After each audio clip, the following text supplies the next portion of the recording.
राजीनामा घ्यायचाच ना, का सांभाळायचं एवढं? काय मोदी साहेबाला काय विशेष आहे एवढं? अमित शहा साहेबाला काय विशेष आहे एवढं? किती योग कोण आहे? 100% ती केलीच जाते. आपण ठाम राहायचं असतं, आपण लढायचं असतं, आपण अन्यायाच्या विरुद्ध लढायचं असतं. आणि देशातल्या लाखो लेकरांचं जर वाटलं झालं असतं तर सरकारनं सुद्धा त्या मंत्र्याचा राजीनामा 100% घेतला पाहिजे. हा, जे सोनम भाऊ करतायत त्या पद्धतीनं लोकशाही मार्गाने केलं पाहिजे. न्याय 100% मिळतो. एक तर हे बघा, आंदोलन जर लोकशाही मार्गाने चाललंय तर सरकारला काहीच हरकत नाहीये.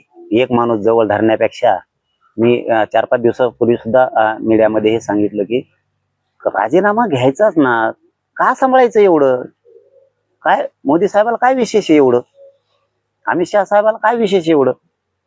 किती योग कोण आहे? त्या परधनाला त्याला काढायचं काय? कशामुळं आवडीचं तुम्ही विनाकारण? जर करोडो लेकरांचं राज्यातल्या वाटलं झालंय तर ते सुद्धा मतदार आहे तुमचा, त्या लेकरांचं वाटलं होतंय तर तुम्ही ते होऊ नाही द्यायला पाहिजे. हे माझं ठाम मत आहे त्याबद्दल. केंद्रीय शिक्षण मंत्री धर्मेंद्र प्रधान यांच्या राजीनाम्यासाठी आंदोलन सुरू आहे. व्हायला पाहिजे की नाही राजीनामा? का नाही व्हायला पाहिजे तेच म्हणतो ना मी. का नाही घ्यायला पाहिजे? काय सांभाळायचं? जर पोरांचं वाटलं झालं देशातल्या तर मोदी साहेबांनी 100% त्याला त्या पदावरून हटवलं पाहिजे. 100% हटवलं पाहिजे. आज आंदोलकांवर लाठीचार्ज झालेला आहे. अशी डोळ्याची नळकांना देखील फोडला गेला. आंदोलन चिघळण्याचा प्रयत्न केला गेला असं बोललं जातं. मी एक सांगतो की आंदोलन दडपणं हे काम सरकार कधी पण करतं. आजच नाही, इथून पाठीमागचे अनेक अनुभव आहेत की सरकारच्या वतीने ती गोष्ट होतीच. 100% ती केलीच जाते. आपण ठाम राहायचं असतं, आपण लढायचं असतं, आपण अन्यायाच्या विरुद्ध लढायचं असतं. आणि देशातल्या लाखो लेकरांचं जर वाटलं झालं असेल तर सरकारनं सुद्धा त्या मंत्र्याचा राजीनामा 100% घेतला पाहिजे. अनेक ठिकाणी आंदोलनाला पाठिंबा मिळतोय. अनेक नेते अभिनेते असतील, सगळेच येतात. आम्ही बोलतो म्हणजे सातच आहे ना, म्हणूनच बोलतो ना. म्हणजे आपला पण या आंदोलनाला पाठिंबा सात आहेच ना, नसतं तर आम्ही बोललोच नसतो ना. कारण ते वयस्कर आहेत बसलेले. काय नाव आहे? ते सोनम भाऊ बसले, ते वयस्कर आहेत. त्यांना साथ दिली पाहिजे सगळ्यांनी. आपल्या सोबत असणार. हो, ते वयानं जर इतके वयस्कर आहेत आणि उपोषण करतायत तर सरकारने विनाकारण त्यांच्या हालापेक्षा नाही केल्या पाहिजे. त्यांचं म्हणणं काय, चर्चा केली पाहिजे सरकारनं. त्यांचा तोडगा काढायचा प्रयत्न केला पाहिजे. त्यांचं वय खूप आहे. इतका वयस्कर माणूस आपल्या देशात जर गोरगरिबांच्या लेकरासाठी उपोषणला बसतोय तर त्याची चर्चा करून दखल घेतलीच पाहिजे. इतकं बेदखल करायचं काम सरकारकडून नाही झालं पाहिजे.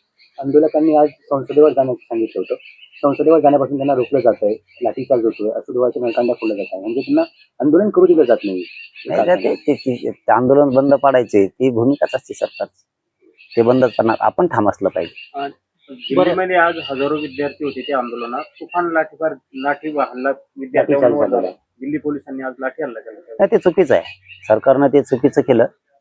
कुठल्याही शांततेचे आंदोलन मोडून काढायला, हे बघा, तुम्ही विचार नाही मोडू शकत.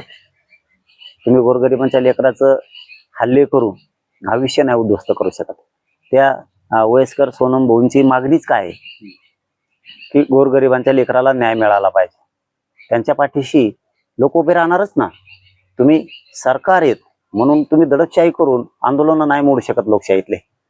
म्हणून ते सगळेच लोक त्या सोनम भाऊच्या वय बघून त्यांच्या पाठीशी नक्की येतात. ते कोण आहेत, काय आहेत, कसे आहेत, कोणाला माहित नाही. परंतु आजचा मुद्दा तरी त्यांचा विद्यार्थ्यांच्या हिताचा आहे.